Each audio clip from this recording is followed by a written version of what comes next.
You've heard him before, selling his fellow Americans on the moral superiority of liberty and limited government.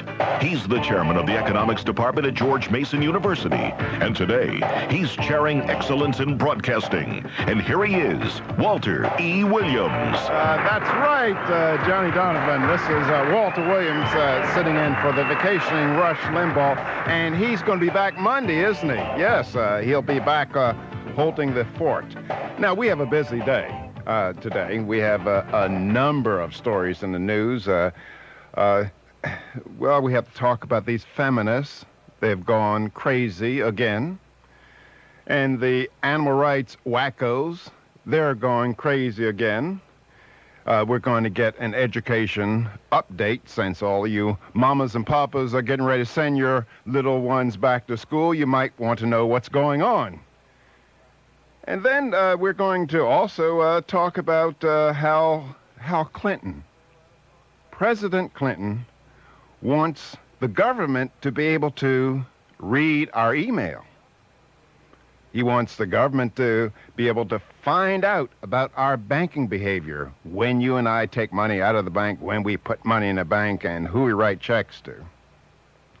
But I'm going to lead off talking about a little story that's in USA Today. And it was a commentary by a young lady named Julianne Malveaux. Well, yeah, she's kind of young. Young compared to me. Young compared to me. A lot of these stories today make me happy. Make me happy that I don't have that much time left on this earth. Because I just can't fall into the new way of life in America. By the way, there's the ongoing story about that tragic earthquake in Turkey. And now it's estimated, actually they've identified 10,000 people who have been killed. And it's an awful tragedy. But one thing that you have to keep in mind, that earthquakes have less of a devastating effect on countries that are richer. So one of the best things that countries in earthquake-prone areas can do is to become rich, and that means that you can buy very sturdy buildings and buy all this anti-earthquake equipment. But anyway, let's get back to this little commentary by Julianne Malveaux, and she says that she's an economist. Well, anyway, I'm not going to comment on that because I'm not going to comment on it. I'll let you comment on it. And anyway, the article starts off, the commentary starts off saying, members of Congress are home asking their constituents to pressure the White House to support this nearly $800 billion tax cut over 10 years. Anyway, she's saying that the tax cut is unfair. One of the reasons why is that higher income people are going to get a greater tax cut than lower income people. She points out that those people earning $38,000 a year and less will average a measly, in her words, $157 a year tax reduction. And those who are earning $200,000, they will see a tax decrease by an average of $7,500. Well, it seems like the more taxes you pay, if there's going to be a tax cut of a particular amount, the greater the reduction. That kind of makes sense. And by the way, the people in the top 10% of the income distribution, they pay most of the taxes. I believe, I don't have the number offhand, but it could be some number like 75 or 80%. They pay the taxes. And by the way, when people talk about tax cuts for the rich, well, you ask somebody who is earning $200,000 a year, has a couple kids in college, and a mortgage on his home, ask him, does he feel like he's rich? He doesn't feel rich at all. $200,000 is not even yacht money. It's not even Learjet money. When you can afford a yacht and a Learjet, well, then you're on the neighborhood of becoming rich. Now, she also complains about poverty and the stagnating middle class. Well, it turns out that poverty is not really a big problem in our country. Let me give you an example. That is, people say, well, look, 14% of Americans are poor. They were 14% of Americans poor in 1970, and there's 14% of Americans poor in 1999. Well, that would give you the impression that these poor people haven't gotten out of poverty over that interval. But however, there's a very interesting study, I think it was done by the University of Michigan, and it tracked people by income groups. And it found out, I'm not sure on the years, but it found out that something like 90% of people who the Census Department defined as poor in 1972 were not poor by 1990. And some 10% of that number of people who were poor in 1972 moved up to the top 10% of income earners in our country. So there's kind of transition through poverty. That is, people don't stay poor. And then she talks about the stagnating middle class or the diminishing middle class. Well, what's happening is that the middle class people are becoming richer. In other words, in our country, in the United States of America, the rich are getting richer and the poor are getting richer. Everybody's getting richer. And in fact, in our country, there's no such thing as material poverty these days, not on global standard or not using a domestic standard.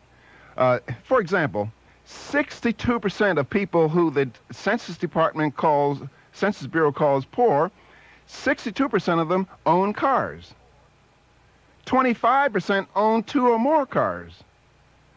Over 50% have air conditioning.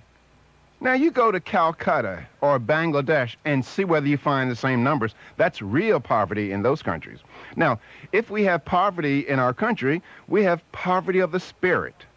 That is, people engaging in self-destructive lifestyles. They drop out of school. They have babies without the benefit of marriage. And they engage in crime and drugs. That's the kind of poverty that we have in our country. Poverty of the spirit. Now, another thing that's not noticed very much, in the whole debate about capital gains, Julian Malveaux is complaining about the capital gains cut is going to help the rich. Well, look, reductions in capital gains helps people earn higher wages. Now, consider this. Look at this example. Now, suppose you see some men along a road. They're building a road. Now, in one country or in one part of a country, there's a guy on a great big earth mover building the road. And in another country or another part of a country, you see people out there with shovels. Now, I ask you the question, who do you think is earning the higher wage? This guy driving this big earth mover or the guy using shovels to build a road? Well, it has to be the earth mover. Now, why, the guy operating the earth mover. Now, why in the world is he earning a higher wage? Is it because employers love guys who drive great big earth movers or great big pieces of capital? No. It's because the guy on top of this heavy equipment, he is more productive. Now, why is he more productive? Well, the reason he's more productive is that he has more capital working with him. And capital means equipment, things that produce other things. Now, if you lower the cost of capital formation, firms will buy more capital, workers become more productive, and they receive higher wages. So if you care about increasing the wages of working people, you want to lower capital formation costs. And one way of lowering it is to eliminate the capital gains tax.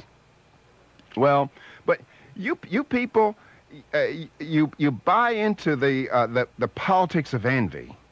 And a lot of times I say, well, people deserve what they get, but not everybody. Not in my heart of hearts do I feel this way. Anyway, don't let anybody tell you about the poor getting poorer. That is utter nonsense. The poor are getting richer. And matter of fact, there's Dr. Cox. I don't know his first name. He's at the Dallas branch of the Federal Reserve Bank. He's done several excellent reports about how everybody is benefiting. And that's one of the great things about the United States of America.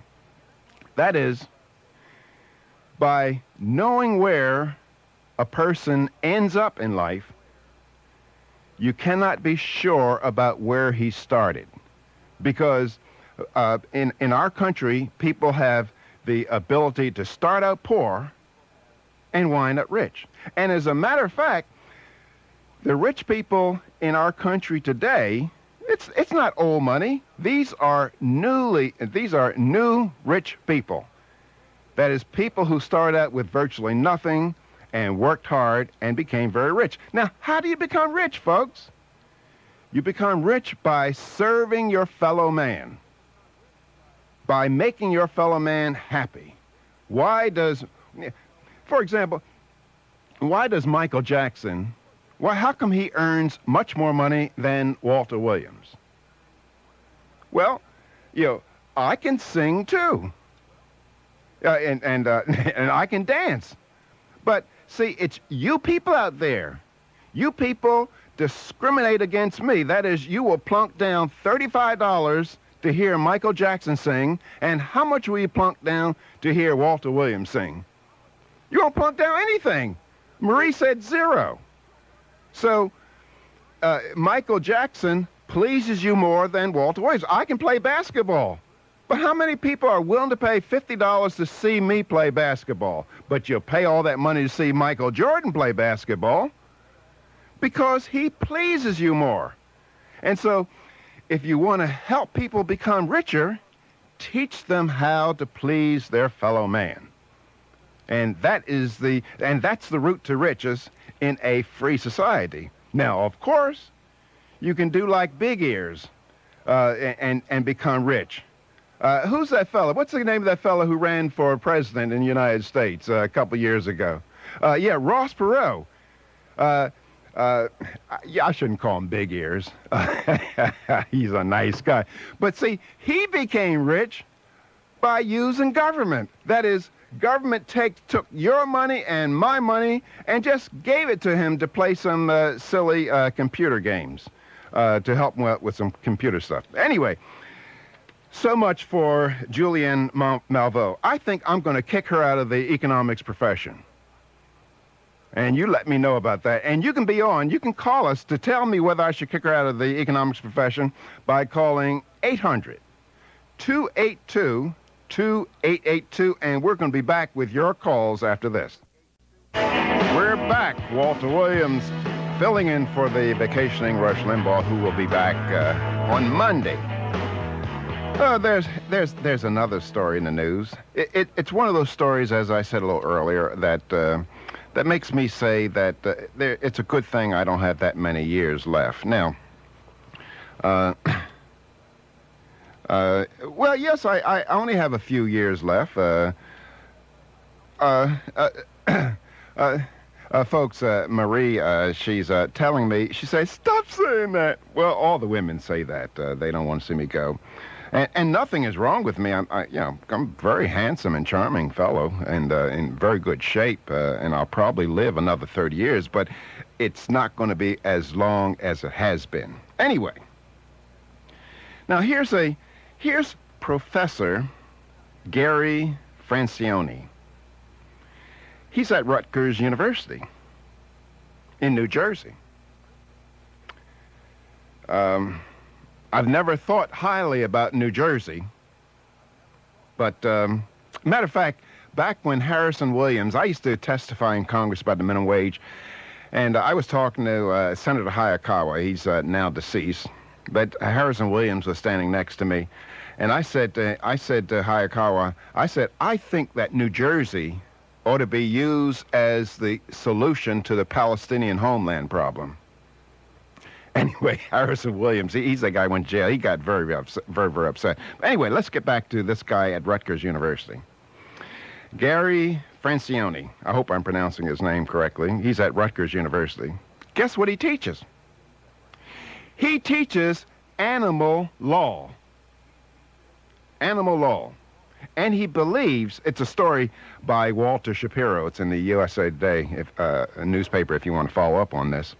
He believes that lawyers should sue on the behalf of animals, such as gorillas. That is, he believes, he told the Times that gorillas, quote, should be declared to be persons under the Constitution, end quote, with full legal rights. Now, have you heard anything like that before? And Walter Shapiro, it's kind of he's kind of laughing, I think, in this column. He said that if Thomas Jefferson were alive today, writing the Constitution of the United States, he would have to put in there something like, all people and animals, regardless of gender or sexual orientation, are created equal. But can you imagine, here's a fellow teaching our young people, and he teaches animal law, and he thinks that gorillas should be declared to be persons under the United States Constitution with full legal rights. Now, that is lunacy. But however, there's a follow-up to this.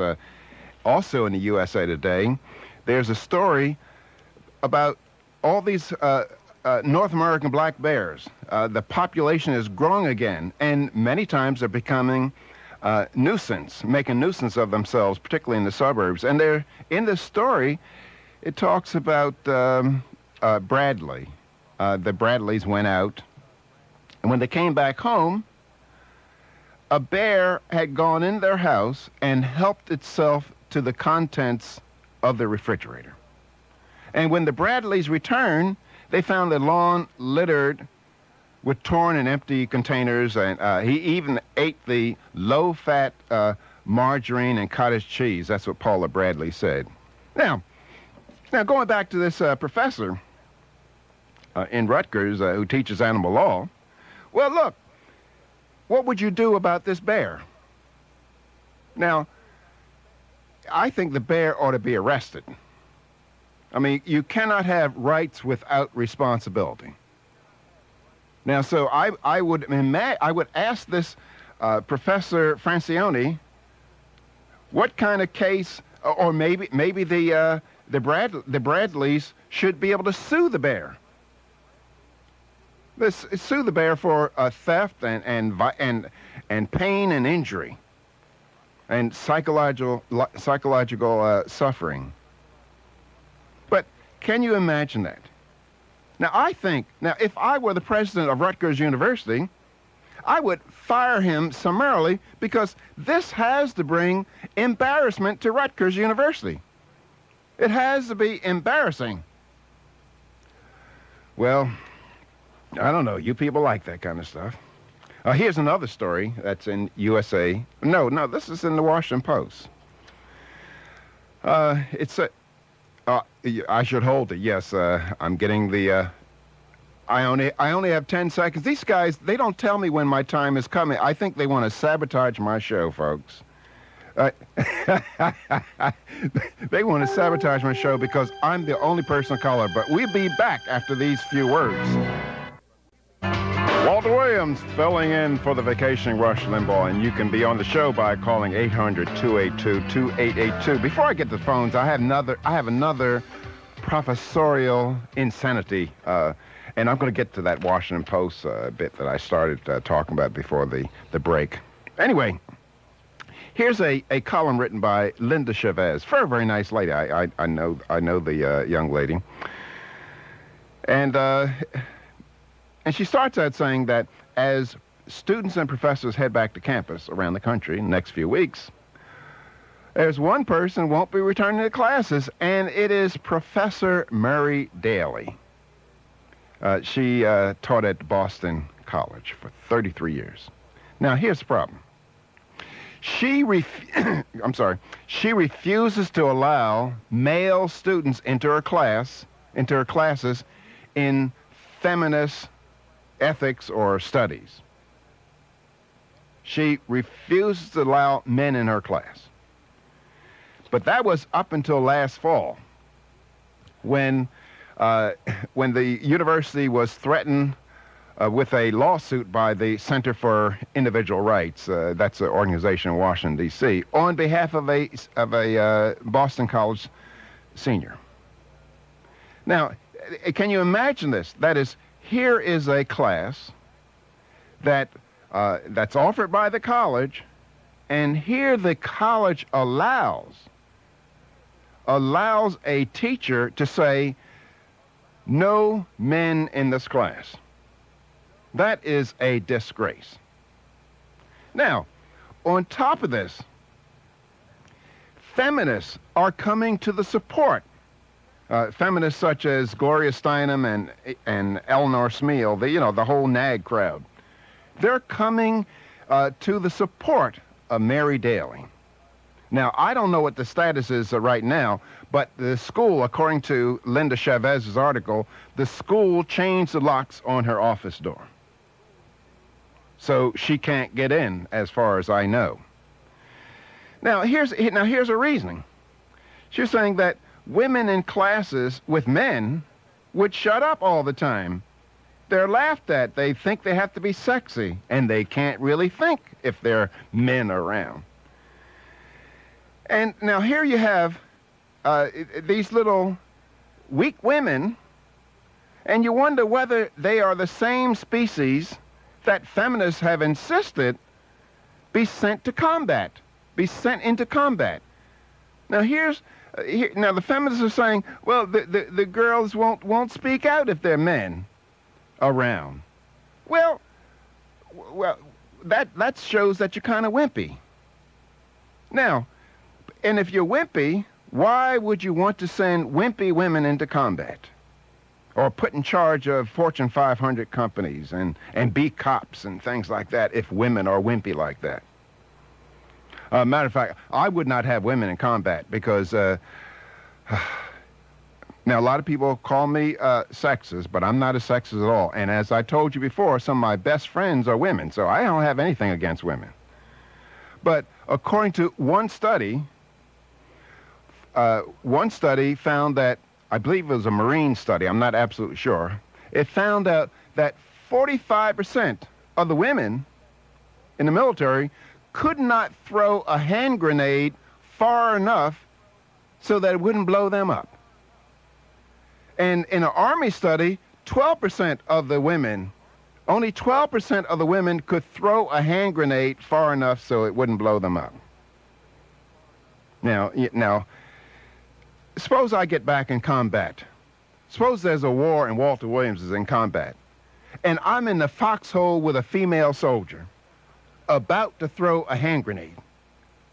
Soon as she lifts the pin on that hand grenade, I would shoot her because she is the enemy. She's trying to blow me up. How do I know how far she can throw the hand grenade? But anyway, I'm worried about Boston College to allow a teacher. Now, suppose a man teacher said, well, no women allowed in his physics class. I mean, I think all hell would break loose. Well, parents out there, you sending your kids off to college, you have to be very, very careful. Now, you don't have to be careful at a college like Grove City. As a matter of fact, I teach there once in a while. Grove City is a civilized college, and also Hillsdale out in Hillsdale, Michigan. But some of these other colleges, you got to watch them because they will indoctrinate your kids. They don't teach, they preach. Anyway, let's go to the phones. Let's welcome to the show Tricia from South Bend, Indiana. Welcome to the show. Thank you. Mega Dittos from South Bend. Well, thank you. I wanted to comment on the USA Today article. Yeah? I get really frustrated with these people constantly bombarding us with the fact that the middle class can't make it. The poor can't make it. It's just not true. Well, that's absolutely true. That is, Bill Gates, I think he started out middle class. He is hardly middle class now. That's right. It's absolutely crazy. My husband and I are middle class. We live in a middle class area in the city, and we're doing fine. It's a responsibility, personal responsibility.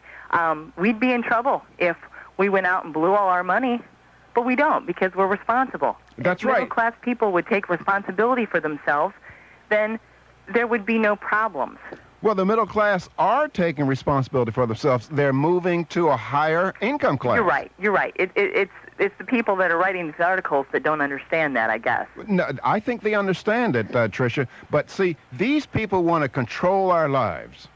That's right. And so they'll use any reason whatsoever to control our lives. That is, you find somebody like Malvo, she wants to take my money and give it to somebody else. Absolutely. And I get really frustrated with that. I would do just fine. If they want to give me some of the money back that I pay in taxes, that'd be great because I could do a lot with it. But I don't need to pay them more so they can help the poor people because they'll do just fine if they get a little bit of their money back too. And as a matter of fact, Tricia, and everybody out there, it is unconstitutional for the government to be involved in helping poor people, in helping farmers, in helping businesses. It is unconstitutional. And matter of fact, now I think everybody would agree that James Madison is the father of the United States Constitution. Does anybody want to disagree with that? Well, here's what Madison said, and I quote, "I cannot undertake to lay my finger on that article of the Constitution which granted a right of Congress of expending on the objects of benevolence the money of their constituents." Here's James Madison said, "I cannot find any justification in the Constitution for Congress doing good, taking the money of their constituents and doing good." And James Madison is the father of the Constitution. And now, if the father of the Constitution can't find justification for the handouts, who can? One of these turkeys in Congress now? Now, I know what your Congress will say. Look, that guy Williams, something is definitely wrong with him. Because the General Welfare Clause, it says Congress shall promote the general welfare. Well, let me just give you another quotation from James Madison, the father of the Constitution, and quote, "With respect to the words general welfare, I have always regarded them as qualified by the detail of powers connected with them, namely Article 1, Section 8 of the United States Constitution. To take them in a literal and unlimited sense would be a metamorphosis of the Constitution into a character which there's a host of proofs not contemplated by the creators." In other words, he says that general welfare stuff that the politicians are using today is utter nonsense. But see, you people out there, you do not read the Constitution. See, the Constitution is our book of rules. And you don't know the rules. And so politicians can play games with you. Now, I know some professors. I know this professor is Professor Francione, who teaches animal law at Rutgers. He'll tell his students, well, that guy Williams on the Rush Limbaugh show, he's all wrong because we can't strictly interpret the Constitution because if the Constitution is a living document. Well, that's nonsense because anybody who says that the Constitution is a living document is saying that we don't have a Constitution. That is the only way we can have a Constitution is for it not to be living. I mean, for example, how many of you folks out there, I've asked you this question before, how many of you folks out there would like to play me poker and the rules be living? And that maybe my two pair can beat your three of a kind or a full house sometime, depending on the circumstances. I don't want to play under living rules if I'm playing you poker. We're going to be back with more of your calls after these few words. We're back. Walter Williams holding forth at the EIB Golden microphone, pushing back the frontiers of ignorance. We're going to try to push them really hard. We're going to take some calls in a minute. I have a really fun weekend coming up. My daughter's in town, and we're going to go biking tomorrow if it does rain. And I think the young lady thinks that she can beat her dad eventually. I told my daughter that she probably won't be able to beat me on the bike until I'm 85 years old. And she she kind of flippantly said, "Well, you'll be 85 next week." And then after that, I'm going to a wedding. I'm going to attend the wedding of Hillary from Radnor. It's Hillary with one L. So, I have to tell her about marriage, because to be a good woman, to be a good wife, to be obedient to your husband. Is that right, Marie? Are you obedient? Oh, Marie's not obedient. Neither was Mrs. Williams. We've been married almost 40 years, and we had some big problems when we first got married. Awful. Just one problem, one big problem. You know, I used to come home from work, and my shoes wouldn't be polished, and my underwear ironed. Right. I like creases in my underwear. And I'd have to scold Mrs. Williams. And she would, while I was scolding her, she would be looking me right in the eye while I'm scolding. I said, "Woman," I said, "are you eyeballing me?" I said, "Don't you be eyeballing me." But now when I scold Mrs. Williams, she holds her head down, looks off to the side.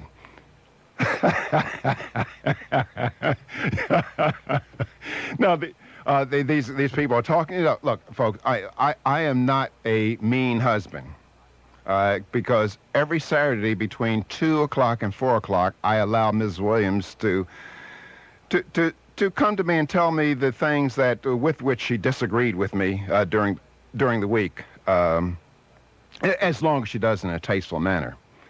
But anyway, we've been married 40 years, wonderful 40 years of marriage. And if I must say so myself, she's gotten much more out of the marriage than I have. She's really benefited. Anyway, let's.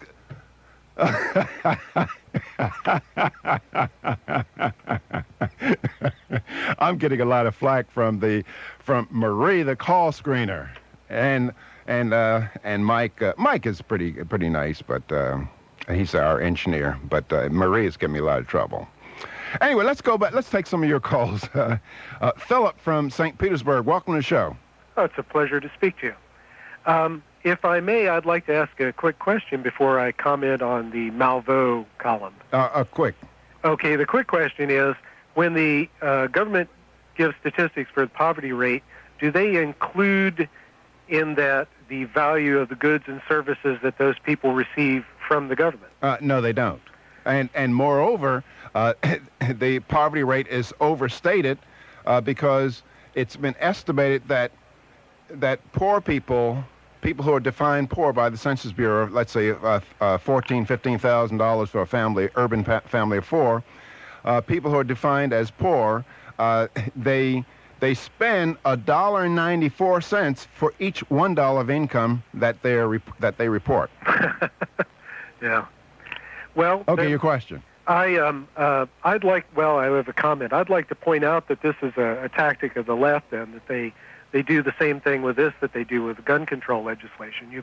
You pass a gun control law that doesn't work, and when it doesn't work, you say, well, obviously what we need is more laws. You do the same thing with the welfare statistics. If you have a statistic of the number of poor people and you spend money on them and you still have that statistic, why, obviously what you need is more. And if there's any idea in the 20th century that ought to be discredited and treated with scorn, it's this idea of redistribution of the socialist model. I mean, wait, look, don't call it redistribution, because it's legalized theft, isn't it? Yeah. That is, if I take your money by force and give it to somebody else, would you call it income redistribution? Of course not. You would call it theft. And that's what. But if I take your money and give it to somebody else, that is illegal theft. Now, if Congress takes your money and gives it to somebody else, that is legalized theft, but it's theft all the same. But let me just point out something related to what you said about welfare. And there's an interesting editorial by David Bowes. He's with the Cato Institute, and he writes that despite the recent emphasis on welfare reform, bureaucrats across the country are still trying to drag people into welfare. For example, Georgia, the state of Georgia, has hired outreach workers to go to supermarkets and shopping malls and put flyers on pizza delivery boxes and go into homes to recruit families into the health care program. The federally funded Women, Infants, and Children program is offering free food and gifts to people who bring in new clients to their program. That is, the bureaucrats, what they're doing, they're seeing their clients go away by welfare reform, and they're worried about their jobs, so they're trying to bring more people back on welfare. That is a tragedy. These people want their jobs, and the only way to keep their jobs and their money going is to get more clients, more people on welfare. We'll be back with your calls after this. We're back. Walter Williams filling in for the vacationing Rush Limbaugh, and you can be on with us by calling 800-282-2882. Hey, folks, I'm getting a lot of flack from the people in the engineering department and the call screener. And Mike, Mike Mamone, he's the engineer. He said, well, I said first, well, when Mrs. Williams and I got married, she told the minister that she would love, honor, and obey me. And so I was told, well, that's an old-fashioned contract. Well, yeah, it might be an old-fashioned contract. And if Mrs. Williams wants to renegotiate the contract so that she does not have to obey me, then I must somehow be compensated for the damages, the damages that I received from the violation of the contract. And then we can negotiate a new contract that she has to pay me $3 million. That's my injury. And then we can sit down and talk about another contract.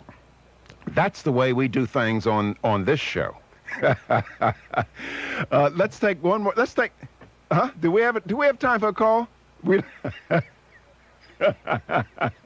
Well, we're going to get back with more of your calls, and you should call in 800-282-2882. And when we come back from the break, I'm going to talk about the trade deficit, and also I'm not going to talk about that. I'm going to talk about how Clinton wants the government to be able to read our mail, to look in our bank accounts, and to get our medical records if he wants to. And then we're going to also, there's another story about Social Security. Now, I know I'm going to make all you people angry when I talk about Social Security, so hang on. And now, once again, that nemesis of liberals, that teller of the truth, Walter E. Williams. That's right, Johnny Donovan. Walter Williams sitting in for the vacationing Rush Limbaugh, and Rush will be back Monday. And you can be on with us by calling 800-282-2882. And we are pushing back the frontiers of ignorance and bringing everybody up to speed. Letting you know what's going on in our country. Here's one. Here's something. It's a letter from Dick Armey it's contained in a letter from Dick Armey to Janet Reno, and he's asking her questions about federal intrusion into our lives. And the administration is proposing something that would establish something that we're going to call the Federal Intrusion Detection Network. Now, what's that going to do? That's going to, among other things, monitor civilian network traffic. That is, this new agency would look for suspicious activity on both government and private computer networks. And all the information collected would be gathered at the FBI's National Infrastructure Protection Center. The government has no business reading our email. It's private. And who can trust the government to keep our private material private? The government wants to access our medical records. It wants to access our bank accounts. And rather, there's a strange law. It's been out since, I believe, in the 1970s. It's called the Bank Secrecy Act. Now, what the Bank Secrecy Act says, it requires banks to monitor transactions over $10,000. Now, what they did, they lowered it to $5,000. And under the Know Your Customer proposal that was really beat down, but they're going to try to do it, get it up again. It wanted the banks to establish a profile, a customer profile, and to just kind of check what they consider suspicious activity and report it to the government. Now, let me just kind of give you one fact. Between 1987 and 1995, banks filed more than 77 million currency transaction reports with the Treasury. And how many criminals, because all the justification for this is to catch criminals, to catch money laundering, and et cetera, et cetera. With 77 million reports about us to the government, this paperwork resulted in 580 convictions. As Ron Paul noted, more than 99.99% of the people who had their privacy invaded by the federal government were law-abiding citizens going about their own personal financial business. Now, what do you think about that? Well, I think that maybe there's hope on the horizon. You know, one thing that's really beneficial to everybody in the world, I think, and that's advancing technology. That is, advancing technology is going to make it so that banks may indeed become irrelevant. There'll be cyber cash. We'll be able to do all our transactions over the internet. We perhaps can get rid of money. And there's an excellent book about this, and how I found out about all this is a book called The End of Money, The Struggle for Financial Privacy, written by a guy named Richard Rahn. I don't know where he is, but he's in Washington, D.C. But anyway,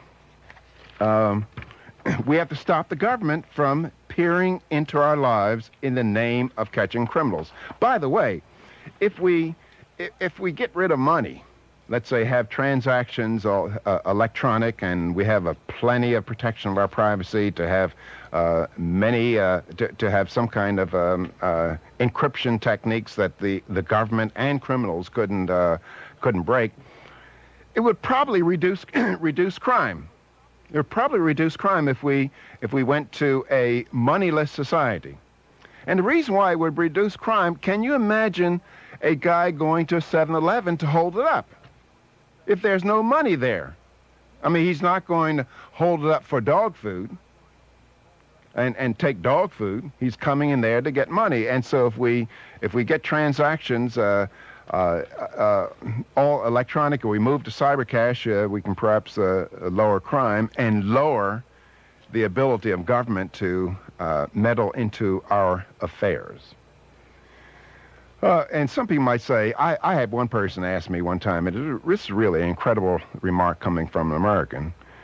He said, well, Williams, if you don't have anything to hide, how come the government can't, how come you won't give the government the information? Well, it is none of your business. It is only my business. And I might add Mrs. Williams' business as well. Okay, that's one story we can perhaps talk about. Now, there's something interesting that I should have brought up on the feminist update. Now, now here's a lady. She's up in Canada, and she calls up the Canadian Broadcasting Standards Council, and she complained about Bugs Bunny. Bugs Bunny making a sexist comment, a misogynist comment. Now here's what Bugs Bunny said. Well, here's a beautiful female rabbit emerged from a cloud of dust and took Bugs by the arm. And as two of them walked off into the sunset, Bugs turned to the camera and said, "Ah, sure, I know, but aren't they all witches inside?" Which is, he's kind of saying that, well, women are witches inside, because this little feature, it was entitled Bewitched Bunny, and in which Bugs escaped a witch by detonating a bag of so-called magic powder. Anyway, this magic powder goes in the air, and a beautiful female rabbit emerged from the dust. And Bugs turned to the camera and said, "Ah, sure, but aren't they all witches inside?" Now here's this woman. Now, first of all, she shouldn't have been watching television anyway. She should have been doing her housework. But here's this woman with all this time to complain about Bugs Bunny. That just shows that we have too much time on our hand. You know, my grandmother used to say, God bless her soul, she used to say that that idle hands are the devil's workshop. And evidently, this lady has nothing to do than to go to the Canadian Broadcasting Standards Council and complain about a cartoon. She says, and I quote, "Therefore, this cartoon is offensive, not only to women, but it gives a wrong idea of women to impressionable children. Namely, women are evil inside." Well, it's a cartoon. Give me a break. It's a cartoon. And I don't think that women are evil inside. And I don't think Bugs Bunny thinks that the women are evil inside. And again, folks, I stress it because I don't want you people calling the show and saying Williams has something against women. I love women. Some of my best friends are women. And but however, some of this feminist stuff, what women need to do, women need to disavow that kind of nonsense. Okay, now, the next thing. I started off the previous hour talking about an article from the Washington Post. And this article says, "Conservative Black PAC opens ad campaign." And it points out that it's a group headed by Alvin Williams. It's called Black America's Political Action Committee. And this is the largest minority political action committee, and it's launched a $300,000 advertising campaign touting 1, school vouchers, 2, private investment of Social Security contributions, and the need to improve the nation's moral values. And these people are saying, and I think they're absolutely right, that black people are far more conservative than their so-called leaders portray them. And there's a very crucial issue here. That is, these people are pushing for school vouchers because public schools are ripping off black youngsters by giving them fraudulent education. They're pushing for private investment of Social Security. Social Security is a ripoff for black Americans. Now, you say, well, you're always complaining. Well, look. The life expectancy of blacks is what? It's 65 years old. Now, here, we put all of our money in Social Security. The government takes your money in Social Security, and they say, well, Williams, you'll get it when you retire. And when it's time for me to retire? Well, it's 65. Well, I'm dead at 65. And so it's a ripoff to blacks. And so they have a good idea, the Black America's Political Action Committee, to privatize Social Security, to have private investment. There are a number of countries that have already started. Chile has, England has, I believe Australia has, and a number of other countries privatizing Social Security.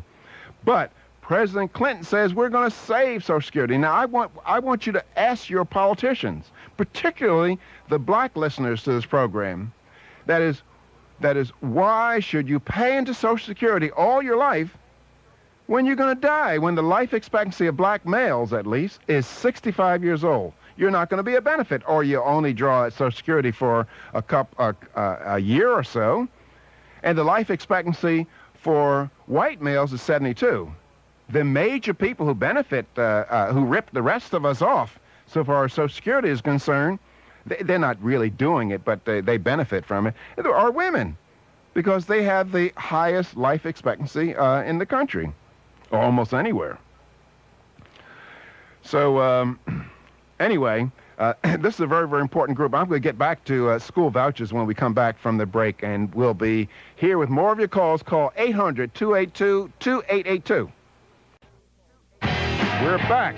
Walter Williams sitting in for the vacationing Rush Limbaugh, and we're pushing back the frontiers of ignorance.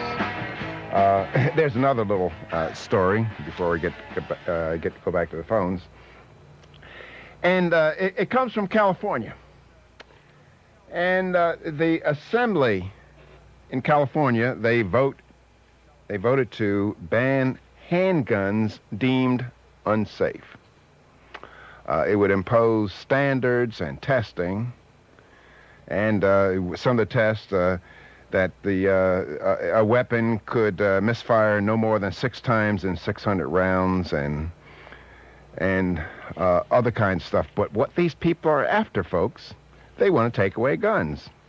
But I doubt whether they're going to do that, because there are 200 million guns in America. And when I did the show last week, I got some email from people saying, Walter, your vision of what the framers had to say about the guns was just really off base. Let me go. And so I'd said, well, I'm going to bring a couple. I'm straightening out those people. Let me just kind of give you a couple statements by some of the framers. Thomas Jefferson, quote, "No man shall ever be debarred from the use of arms. The strongest reason for the people to retain the right to keep and bear arms is as a last resort to protect themselves against tyranny in government." Now, a lot of people say, well, the framers said a regulated militia, meaning that the government's involved. Well, here's what George Mason said. Who are the militia? Yeah, he answered this question, then he answered. He says, they consist of the whole body of the people, except for a few public officers. Richard Henry Lee, to preserve liberty, it is essential that the whole body of people always possess arms and be taught alike, especially when young, how to use them. So the Second Amendment is not a deer and duck hunting amendment, folks out there. So read what our founders said about that and many other things. Let's go to the phones. Let's welcome Al from Chicago. Welcome to the show, Al. Dr. Williams, it's a pleasure. Oh, thank you. I have a comment, and then I have a question. And the comment is concerning the idea of animal rights. I think it's consistent with what has occurred in the last 30 years of really trivializing the Constitution, and I'm heartened by your reference to the Constitution. In fact, I don't think Mr. Limbaugh refers to it enough, nor gives examples, as you often do, supporting your points. And really, the American people have forgotten that our forefathers wanted a guarantee, a consistent, reliable guarantee, which we do not have. You see every day people bargaining for freedoms. And, I believe it was Cicero who once said that people who could be bought with their own money will not remain free. And I think that's the position we're in. My question is, are you now or have you ever been a libertarian? Well, I'm not a member of the of any party, but however, I guess that if you say, well, Walter Williams, identify a party that or give the name of a party that's whose values are most consistent with yours, it would have to be the Libertarian Party, and I believe that if Jefferson and Madison and Hamilton and George Mason were to somehow be resurrected, and they came back today and they said, well, what party shall I join? It would have to be the Libertarian Party. And isn't it a sad commentary in our society that if Thomas Jefferson or if Madison came back and ran for political office, they would be run out of town on the rail, if not tarred and feathered and shot.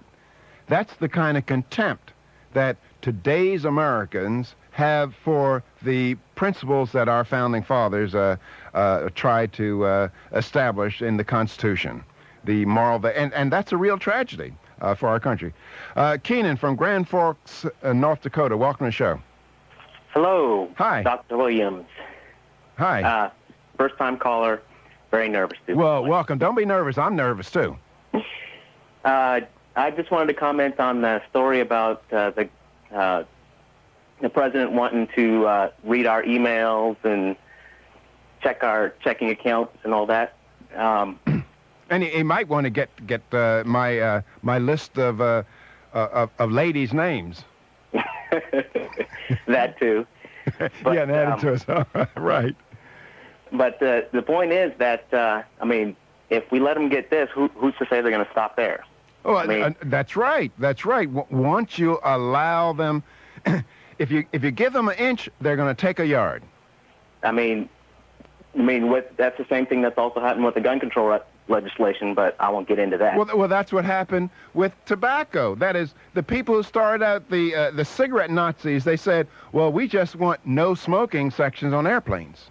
When they got that, they said, we don't want any smoking at all. They got that. We don't want smoking in airports. They got that. Now, see, totalitarians, once if they make their full agenda known, they won't get any of it. That is, if the cigarette Nazis, when back in the 60s, if they had come out and said, no smoking in restaurants, no smoking on jobs, no smoking on airplanes, no smoking outside, they wouldn't have gotten anything.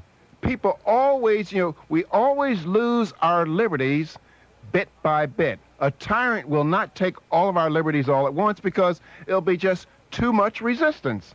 So they always try bit by bit. And that's there's a friend of mine who did a little story. It's called How to Cook a Frog.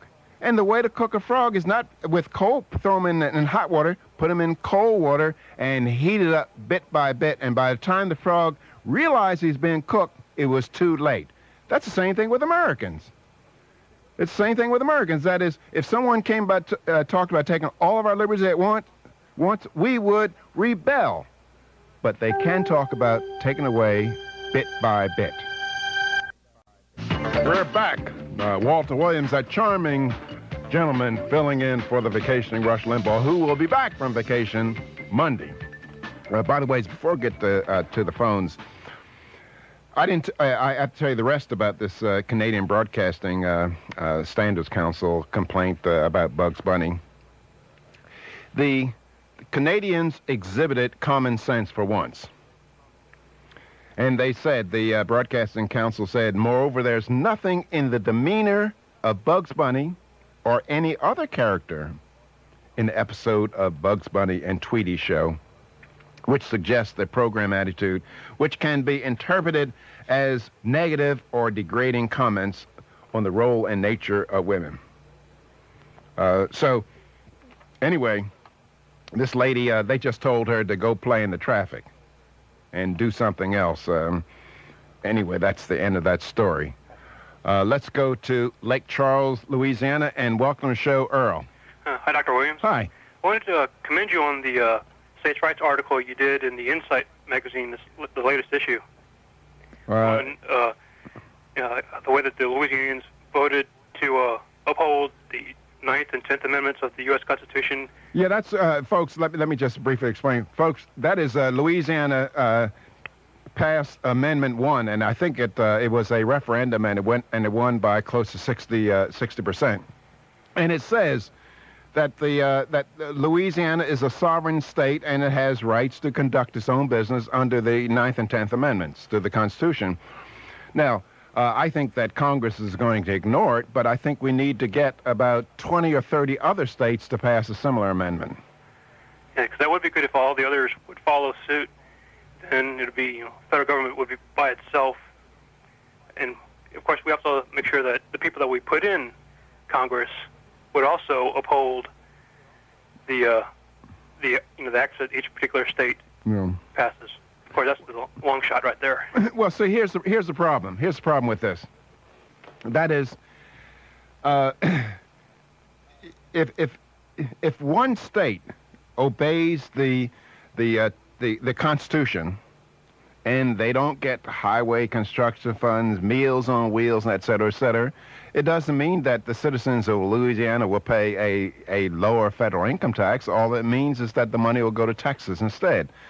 And so to ask Louisiana citizens alone to uphold and respect and obey the Constitution puts them in trouble. But I think that if you had a courageous governor, I think that we could put you could put some pressure on the United States Congress. But governors are not that courageous at all. That is, they want to live out of the pocketbooks of others, just like congressmen. They want to have power. Let's go to Winchester, New Hampshire, and welcome to the show, Al. Gigadiddos, Dr. Williams. Hi. My question is economics and is relative to the Democratic Party, or the Democrat Party, wanting to put our projected budget surplus into a pay down of the national debt. And now, the constitutional question of what is real currency aside, real money. Yeah. If they in the government is now sitting, or is projected to sit on a truckload of what we currently accept as our hard currency that they withheld from our paychecks, and want to transfer it to this nebulous account that doesn't really exist and was only put there to justify legalized counterfeiting, what do they intend to do with the hard currency since there's no place to put it? Incinerate it? Well, first of all, I don't believe that there's a surplus. That is, we have the unified budget, and they're spending trust funds, transportation trust funds, Social Security trust funds, and if you subtract that from what they're calling a surplus, the surplus would disappear. But a lot of people say, well, let's use surplus to save Social Security. Let's use surplus to pay down the national debt. That is dangerous. What you should do, if there is a surplus, is give it back to the American people. That is, for the health and welfare of our nation, we need to get as much of our money out of Washington as possible. Because if we allow it to stay in Washington under the ruse of saving Social Security or paying down national debt, it just enables Congress to spend more. And President Clinton wants to spend more. And the Congress, both Republicans and Democrats, want to spend more money. Is there actually any way, though, that you ever could pay down the national debt? Oh, no. Because it doesn't really exist. Well, yes, it does. It exists. On paper. Well, that's a debatable issue, and we'd take a whole show on it. But if you look at the total obligations of the federal government and the so-called national debt, the public debt part of it, if you look at the total obligations of the federal government, you're talking about $17, $19 trillion, whoever, depending on how you count it.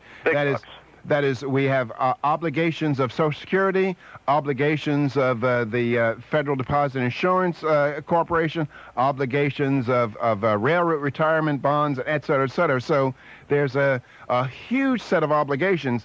And moreover, the so-called surplus would disappear if the government had to live according to the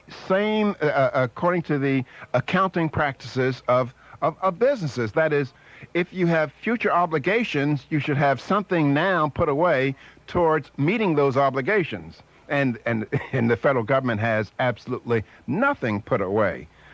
So the Americans are caught up with this idea about running a federal surplus, and they can just forget about it. It's smoke and mirrors. And you should question any congressman who talks about it. Let's go to Jerry in Orlando, Florida. Welcome to the show, Jerry. Hey, good afternoon. Hi. It's a distinct pleasure to talk to you. You and Tony Snow are great subs for Rush. Oh, thank you. And I find myself in the uncomfortable position to call and slightly disagree with you. Okay, well, just do it slightly, because this is my show. If you will listen and hear me out, then I won't have to sick Ward Connerly on you. Okay. The point about the statistics on Social Security and how it's a ripoff for our blacks. Yeah.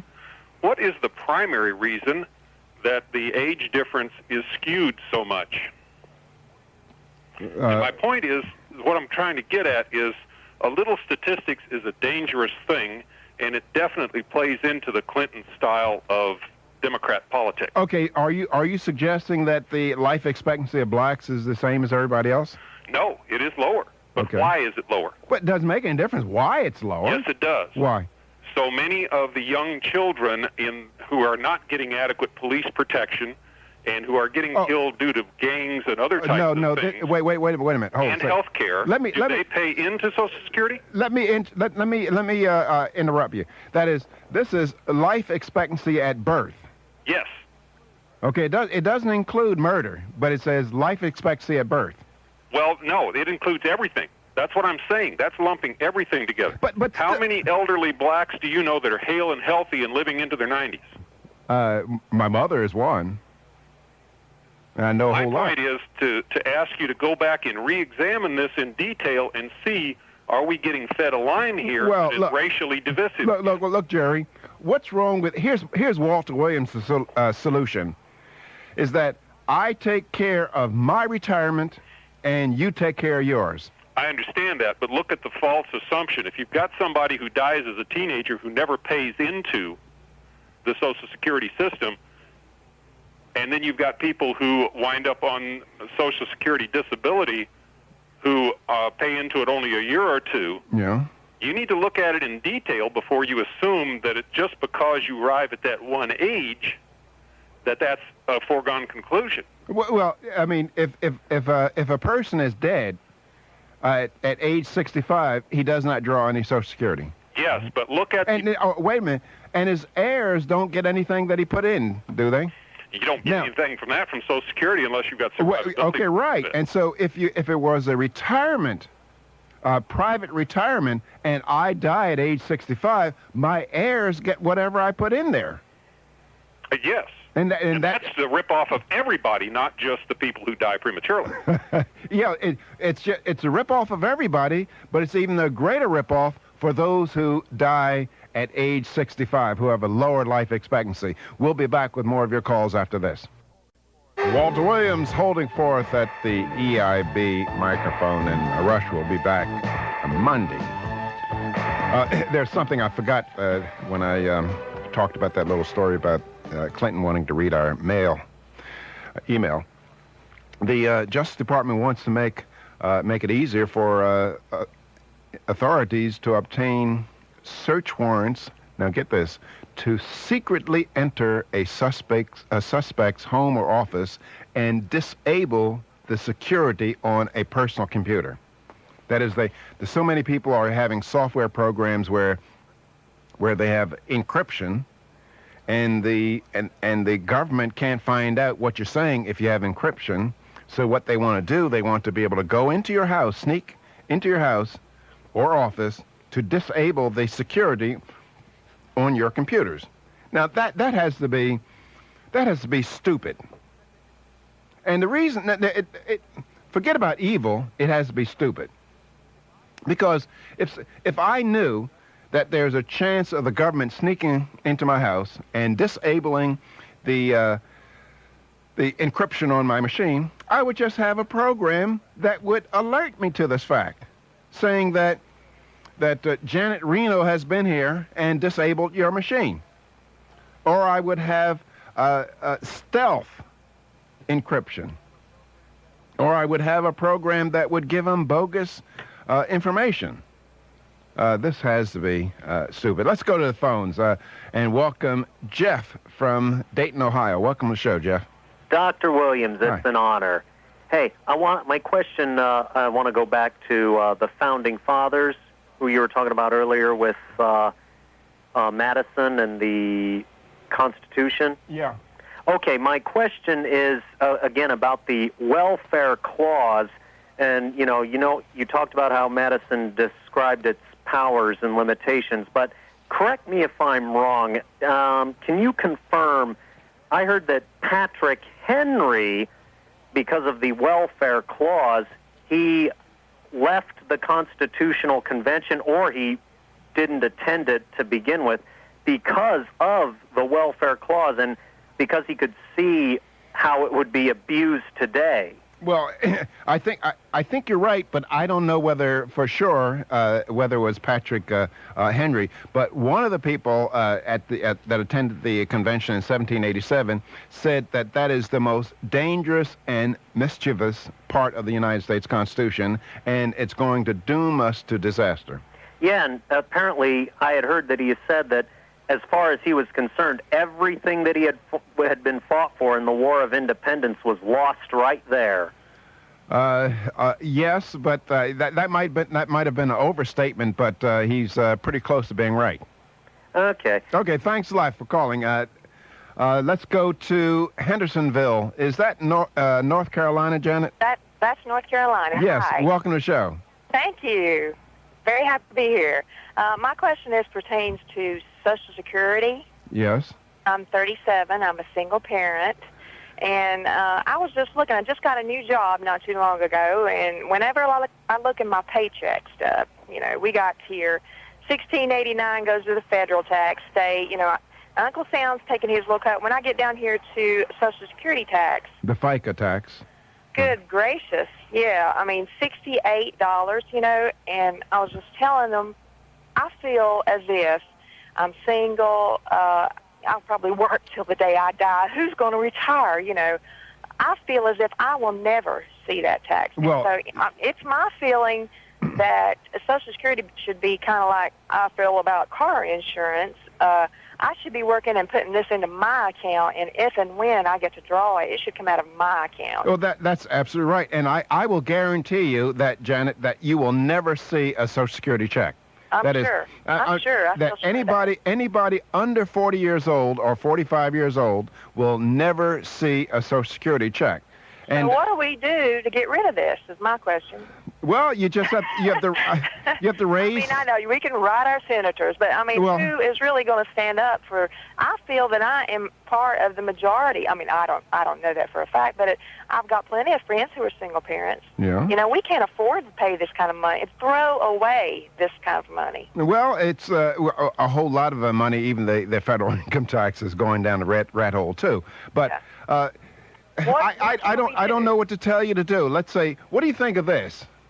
That everybody under the age of 45 in North Carolina refused to pay Social Security tax. I'd be right there first in line. And we're going to all go to jail. That's no. They don't have jail. They don't have jail space for criminals.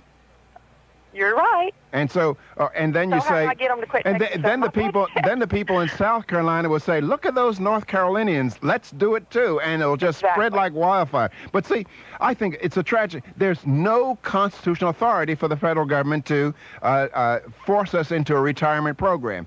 Moreover, Janet, and we're up against the clock. Let me just say one more thing. Moreover, the Supreme Court has ruled in Fleming versus Nestor in 1962, I believe. You guys read it. And it says the Supreme Court ruled that Congress is under no obligation to pay Social Security. That is, it can take all your money if it wants to, but Congress is under no obligation to pay Social Security. We'll be back with your calls after this. We're back. Walter Williams pushing back the frontiers of ignorance. I meant to say to Janet, talking about Social Security, and I challenge a member of Congress to call up this show and give the entire nation that's listening to this broadcast the moral case for forcing people to put aside a certain portion of their income for retirement. What is the moral case for that? Congress says, well, retirement's important. That's why we force you to put aside a certain portion of income for retirement. Well, so is food. Food is important, isn't it? Are you going to force us to put aside a certain portion of our income for food? Housing is important. Are you going to force us to put aside a certain amount of our money for housing? And then, if we don't agree with Congress's notion of forcing us to put aside a certain portion of our money for retirement, what will Congress do? They'll put us in jail. Now, what is the moral case for doing that? Now, I know some congressman is sitting down there in Washington or Clinton at the White House. I know you're listening to the show, Clinton. That's how you get all your good ideas about the economy, by listening to the show. I know what you're going to say. You're going to say, well, look, Williams, if you don't put aside a certain portion of your income for your retirement and you don't have any money, we'll have to take care of you. Well, here's my next question. Give me the moral case for forcing one American to take care of another American. What's the moral case? That is, if I fail to take care of my retirement, who's obligated to take care of me? I mean, maybe I should depend on charity or left to die in the streets of starvation. Or I know who will take care of me if I don't take care of myself. I have a beautiful daughter. She will take care of me, I think. I hope to. But that's a very, very important question. But maybe Americans are not interested in morality. Clearly, the Congress of the United States is not. But maybe, and preachers are not interested in morality. Because if I was a preacher, I would tell my congregation, look, the law of Moses that God gave Moses says, thou shalt not steal. And when God said, thou shalt not steal, he did not mean thou shalt not steal unless you have a majority vote. And he probably didn't, he meant that thou shalt not be a recipient of stolen goods. We have to reinvigorate our moral sense. We'll be back next hour. Once again, that nemesis of liberals, that teller of the truth, Walter E. Williams. That's right, Johnny Donovan. Walter Williams sitting at the golden EIB microphone, substituting for the vacationing Rush, who will be back on Monday. But anyway, we have our business to do today, and I promised you in the first hour that I would give you some education updates. Now here's the state of Ohio. That's the state that's next to Pennsylvania, you people who went to public schools. Now, the General Assembly, 2 years ago, enacted tough academic standards in the public schools, including a highly touted guarantee that all children will read at grade level, level when they leave the fourth grade. Well, there was something that happened. Roughly 65,000 students, they figured out, could be forced to eventually have to repeat the fourth grade. And superintendents across the state were complaining that there would be a logistical nightmare trying to find rooms for kids who are held back, kept in the left down, that's what we used to call it. And they would have to repeat the fourth grade while third graders graduating up to the fourth grade, they would be in there too, and where would they put all the kids? So they solved the problem. So under the revised system of testing, there would be 3 possible outcomes. The first outcome is passing the test at an advanced level. That's the first. The second possible outcome, meeting the current proficiency score. And the third possible outcome is simply passing. No failure at all, no being left down, but simply passing. Now, so much for standards. And probably the fourth grade reading standard was probably equivalent to the first grade reading standard back when I was going to school. Matter of fact, there's one researcher, and I forget his name.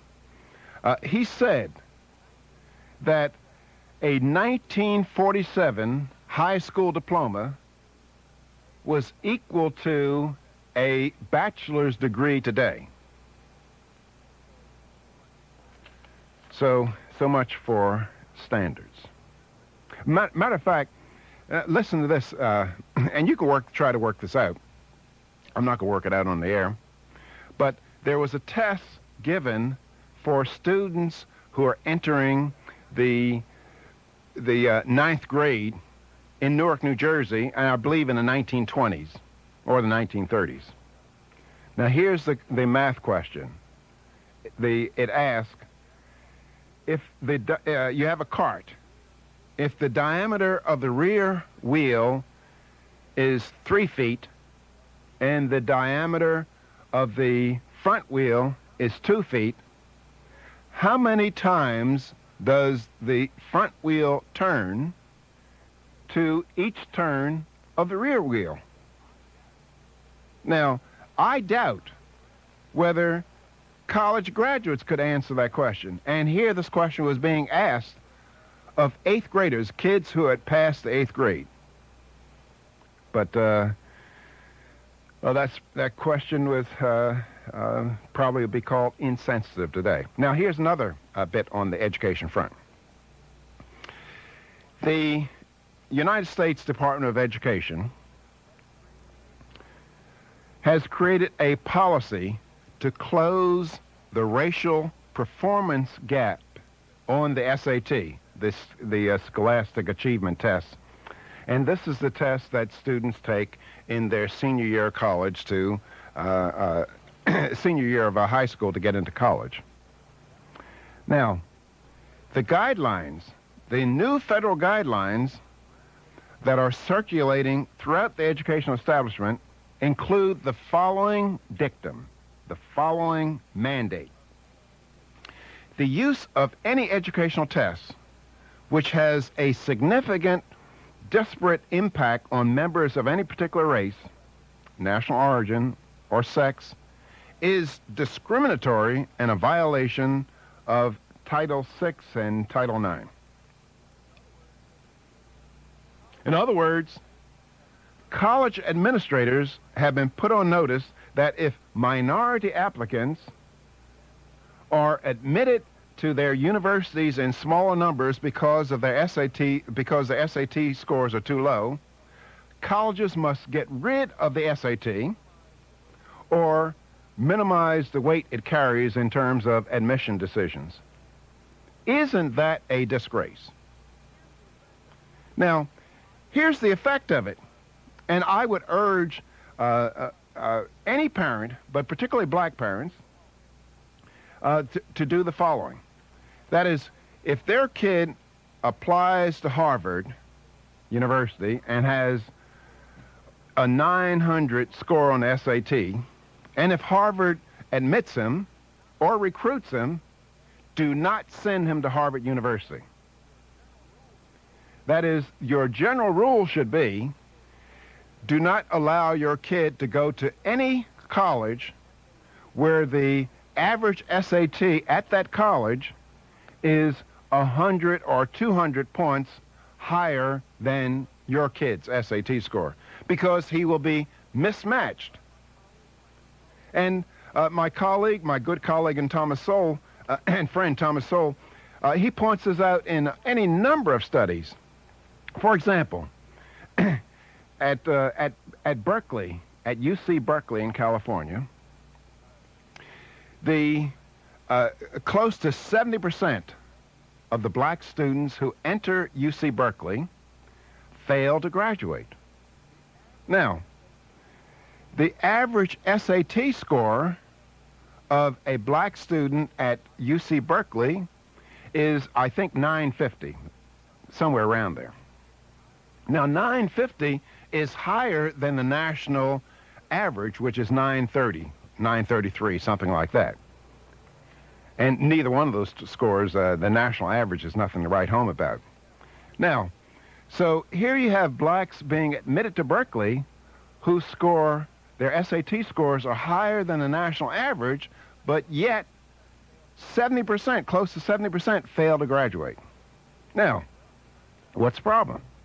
Well, it turns out that the rest of the students at Berkeley, their SAT scores are 1,300. And so the black students that go there, they're mismatched because the programs or the classes are geared towards these fast students, these students with scores of 1,300. And so there's a mismatch. Now, here's the tragedy of it. Now, at Cal State, University of California, San Jose, there's similarly high black dropout rates or failure to graduate rates. And now here's what's happening. The black students who would have been successful at University of California at San Jose, they have been recruited to UC Berkeley and turned into failures. And very often they have quota systems where and a lot of people focus on this, where white students who score much higher than the black students, they're not allowed into Berkeley. And there's injustice to that, but nonetheless, the white student is better off because graduating from the school of your second choice is better than flunking out of the school of your first choice. And so a lot of this problem has to do with mismatch, and here the United States Department of Education is telling colleges to get rid of the SAT, the measure that is used to tell whether a student will do reasonably well in college. I mean, it's kind of, for example, I believe Thomas Sowell also points out that at MIT, the black students at MIT, let's say, I think it's in the engineering school, something like 40% are on academic probation. Now, here's the mystery. That the black students at MIT, they score in the top 10% nationally on the math portion of the SAT. So what's the problem? Well, the rest of the students are scoring in the top 1% of the MAT, of the SAT math part. And so there's a mismatch. I mean, it's kind of like, and these black students who are on academic probation, they would be successes, or they'd be on the dean's list at a school like University of Pennsylvania, Temple University, so forth and so on. And so, in fact, in the United States, there's a college for every student. We have 3,000 colleges, and there's a college for every student, and there's a college for every professor as well. And to mismatch, for Berkeley and MIT and these top schools who are getting a lot of federal money, and so they're very sensitive to the affirmative action lady coming around, to bring these kids to the schools to turn them into failures when they could be successes somewhere else is despicable. But college presidents, they don't give a hoot about this. They don't give a hoot about whether black kids are graduating from college. All they care about is pleasing the affirmative action lady and keeping their federal money. And to mismatch blacks like this, I mean, to go into the slums of Philadelphia or the slums of New York and recruit a kid that has gone to rotten schools and bring him up to MIT, Harvard, and Yale, I think is a disgrace. I mean, it's kind of like you say to me, Walter, teach me how to box. And the first fight I get you is with Mike Tyson. Now, you might have the potential to ultimately be a good boxer, but you're going to get your brains blown out before you learn how to bob and weave. And black parents should not, I understand the pride that a black parent could feel, or any parent would feel, by his kid being admitted to Harvard, or his kid being admitted to UC Berkeley. But if that black parent means his kid well, if this kid means anything to him, you should tell Harvard and Berkeley to go play in the traffic. Now you say, well, Williams, if we don't have these affirmative action, well, there's not going to be enough black people at Harvard or Berkeley. There's not going to be any diversity. Well, I say that's Harvard and Berkeley's problem. That's their problem. It's surely not black people's problem. Anyway, education is a disgrace in our country, and all the experts are giving us bogus solutions to the problems. We'll be taking some of your calls after these words. We're back. Walter Williams filling in for Rush, who will be back Monday. Before we get to phones, there's another story that I have to tell you. And, you know, Clinton has a lot of Hollywood friends.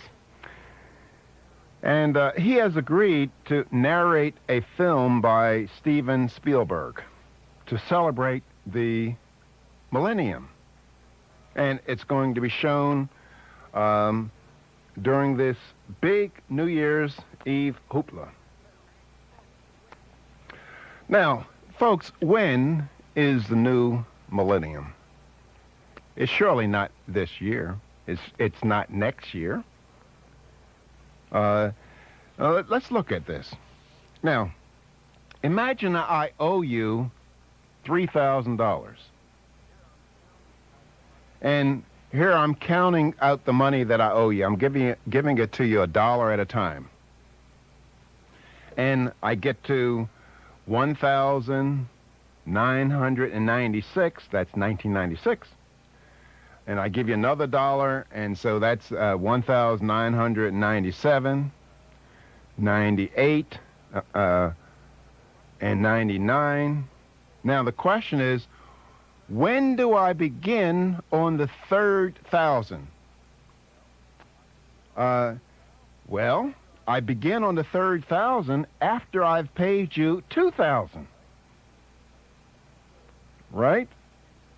And so the third 1,000 starts with 2001. When I give you that $2,001, that starts the third 1,000. And so the same thing with the calendar. That is, the new millennium does not start until the end of the year 2000. And the president is making a mistake. You're making a mistake. And the whole nation is going to be celebrating this New Year's Eve. But I'm not going to be celebrating. I'm going to wait till 2000 comes to an end.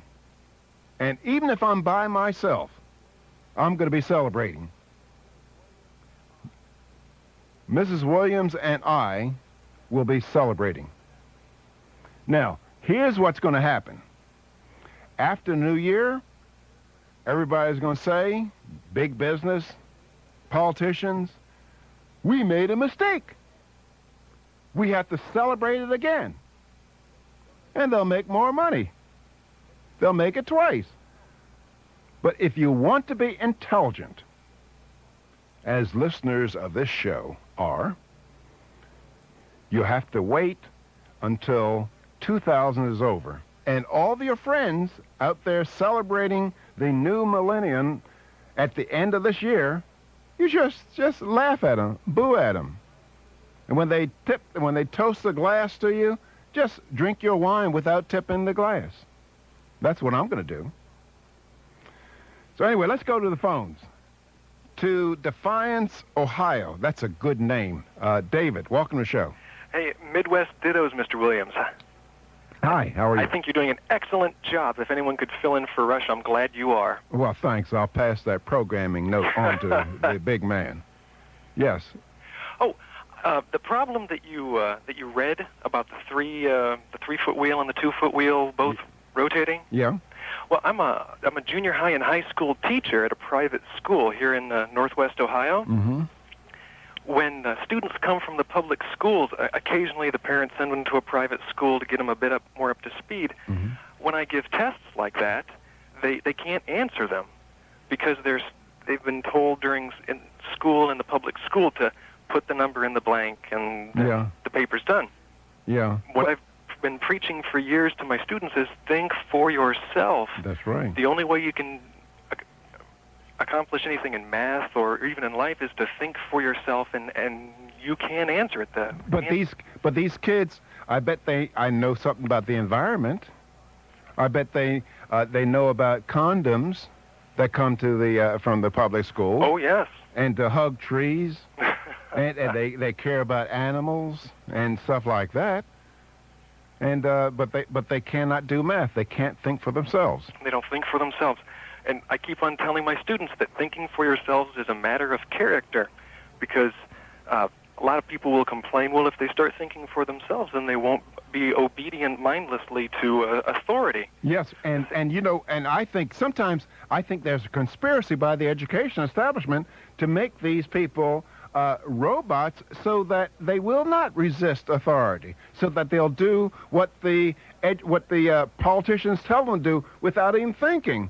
They don't even know what the Constitution is. So Barney Frank can tell them, well, the Constitution means that from each according to their ability and to each according to their needs. And we'll be back.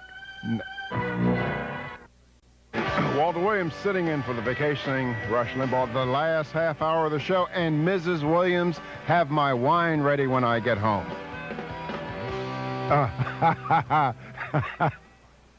And Mike said, and my shoes polished. You know, I'm going to be in trouble when I get home, I think. I think. Mrs. Williams, I love you. And I would not. These people are. They told me to say it. They made me do it. There's one other story, and then we'll get to the phones. People are beginning to talk about the trade deficit, and but don't get bamboozled by the politicians. We're buying more from the rest of the world than they're buying from us. That's a sign of American strength. We're buying up the world. And somebody said, well, we're buying more from them than they're buying from us, and that's unfair. Well, I buy more from my grocer than he buys from me. Is that fair? And he buys more from the wholesaler than the wholesaler buys from him. Is that fair? Well, when people talk about the trade deficit, don't let them get you bamboozled, because most of the time when they talk about the trade deficit, they want to impose trade restrictions. Let's go to Lawrenceville. David, welcome to the show. Dr. Williams, what a pleasure it is to speak with you. Well, thank you. Lately, with all the talk about tax cuts, and you know, don't get me wrong, I'm all for lower taxes and less government, but really the larger question of how we're going to reform our tax system, I think, is being overshadowed. I wanted to just, you know, offer my support for a national sales tax plan, and I think Americans for Fair Taxation has come out with a viable plan, and you know, you have probably made yourself familiar with plan is proposed by Congressman Linder from Georgia and Congressman Peterson from Minnesota. But they're going on a 3-city tour, and they're going to be proposing this plan to the people of Houston, Atlanta, and Phoenix during next week. Well, it's good. Let me just stop you right there for an issue, for a minute. Okay. Now, the big issue for Americans is not tax reform. Unfortunately, I think you're right. The big issue is how much government spends. Now, the way they collect it has some minor importance, but look. If the federal government is trying to collect, just say hypothetically, 90% of the GNP, any tax system is oppressive.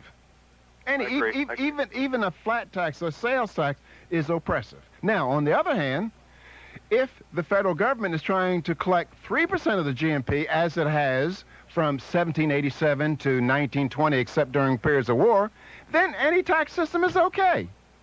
So our focus should not be on the tax system. You see, it's kind of like saying to me, you know, there's some benefits to the flat tax and to the sales tax and things like this. But that's kind of like saying to me, look, Williams, we're going to crucify you, and we'll give you a choice. the cross will be at the top of the hill, or you can carry the cross. Well, I agree. That's the main issue is how the government spends our money. Yeah. And so the way it's kind of the other side of the coin, you know, and one side of the coin is to control how much control the government has over when and how much we spend our money in the form of taxes, and then we leave it up to them, you know, because this is a republic.